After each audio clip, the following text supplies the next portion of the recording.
Bienvenue sur cette nouvelle vidéo. Aujourd'hui, c'est la vidéo de la semaine 4 et à la demande de quand même pas mal de monde, je vais vous faire un grand récap de tout ce que j'ai vu pendant ces 30 premiers jours. Donc aujourd'hui, c'est actuellement le 31e jour où j'ai commencé à apprendre le coréen. Donc je vais faire un récap très général de ce que j'ai vu en 31 jours. Donc très général parce que je ne vais pas rentrer en détail sur chaque leçons que j'ai vues chaque jour. J'ai quand même fait 3 leçons par jour parce que forcément j'utilise 3 applications, donc je fais une leçon par jour par application. Je ne vais pas vous expliquer tout en détail. Si jamais vous avez envie de savoir ce que je fais précisément chaque jour, n'hésitez pas à aller voir mon compte TikTok et Instagram ou alors les YouTube Shorts. Là, je rentre vraiment en détail de ce que j'ai vu ce jour-là. Donc forcément pas des 3 jours parce que j'essaie quand même de condenser, mais c'est beaucoup plus détaillé. Pour tout vous récapituler, je vais essayer de récapituler par application, comme ça va être plus facile. Et donc, je vais commencer par Tuida. Tuida, c'est l'application où on parle énormément et donc ça m'a beaucoup appris au tout début vraiment les basiques. Donc, comment dire bonjour, comment dire merci, comment me présenter, donc dire d'où je viens, mon nom, mon âge. Donc ça, c'est vraiment le tout début de Tuida. Et ensuite, on m'a appris plus de vocabulaire, donc du vocabulaire de lieu et de temps surtout. Donc pour tout d'abord dire où je me situe, où je veux aller. Ensuite, le temps, c'était pour parler de quand est-ce que je fais ça, quand est-ce que je fais une action, quand est-ce qu'on se voit pour prendre rendez-vous avec des amis. J'ai aussi appris à poser des questions au restaurant, dans un marché. Donc, poser des questions sur est-ce que vous avez des fruits, est-ce que vous avez ce fruit, est-ce que c'est cher, pas cher, c'est lequel est le mieux au restaurant, à commander, donc à commander avec une carte, à appeler le serveur, à parler au serveur ou à être le serveur. Voilà, je pense que j'ai assez bien condensé ce que j'ai vu sur Tuida. Forcément, je ne suis pas entré en détail sur chaque leçon, ce que je ne vais pas faire parce que j'ai pas envie que la vidéo dure 50 ans. C'est pas le but, c'est juste un petit récap. Passons maintenant à Drops. Comme je l'avais dit la semaine passée, Drops c'est vraiment une application purement de vocabulaire.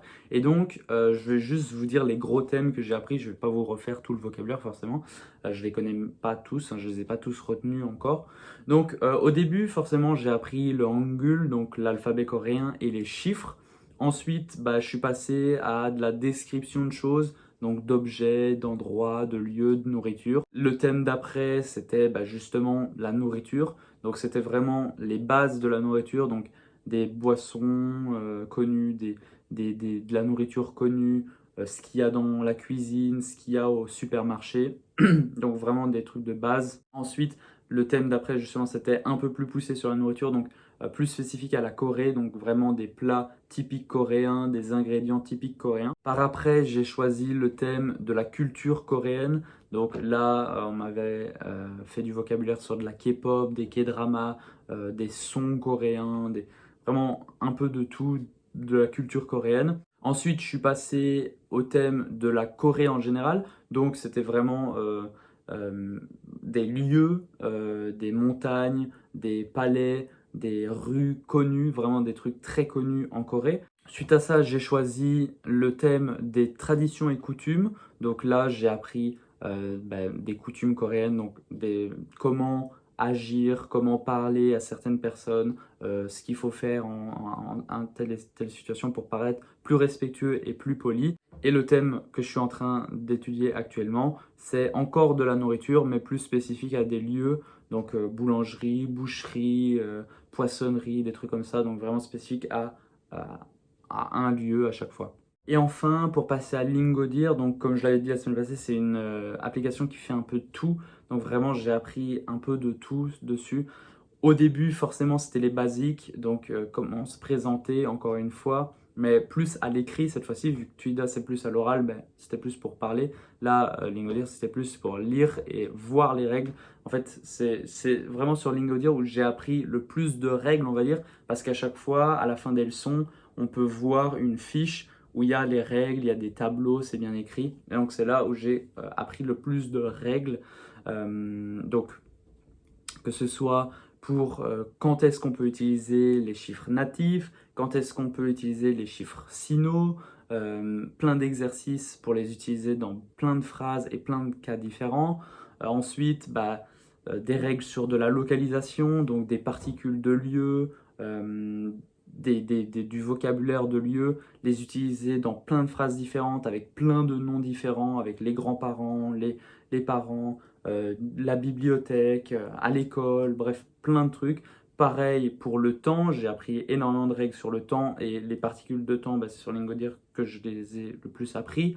Donc avec plein d'exercices encore une fois. Donc je fais ça à cette heure-là, je fais ceci à cette heure-là, ce garçon il fait ça à cette heure-là, mon grand-père tous les vendredis il fait ça de 7h à cette heure-là. Bref, plein d'exercices sur du temps. Donc c'est majoritairement ce que j'ai vu en fait sur Lingodeer, c'est vraiment des exercices sur du lieu, sur de la localisation et sur du temps. Voilà, je sais pas si le récap il est vraiment bien, je sais pas vraiment vu que c'est le premier récap que je fais. J'avais pas vraiment envie de pousser tout au bout parce que si vous avez vraiment envie de voir plus de récap et comprendre plus ce que je fais, allez voir les vidéos courtes quotidiennes. Là, il y a vraiment plus de récap sur la journée, sur ce que j'ai fait sur la journée. Donc en 2 heures, je fais toujours environ 2 heures de leçons pour faire les 3. Ça dépend à chaque fois des leçons que je vois sur chaque application, si j'ai des tests ou pas. Forcément, je n'ai pas parlé des tests parce que si je peux récap, les tests que j'ai eus, c'est tout ce que j'ai vu, mais encore en récap, mais en interrogation, quoi.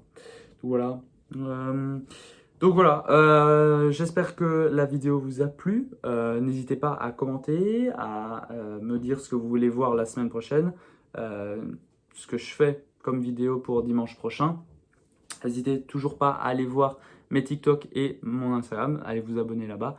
Et moi, je vous dis à la semaine prochaine pour la prochaine vidéo dimanche prochain. Voilà, ciao!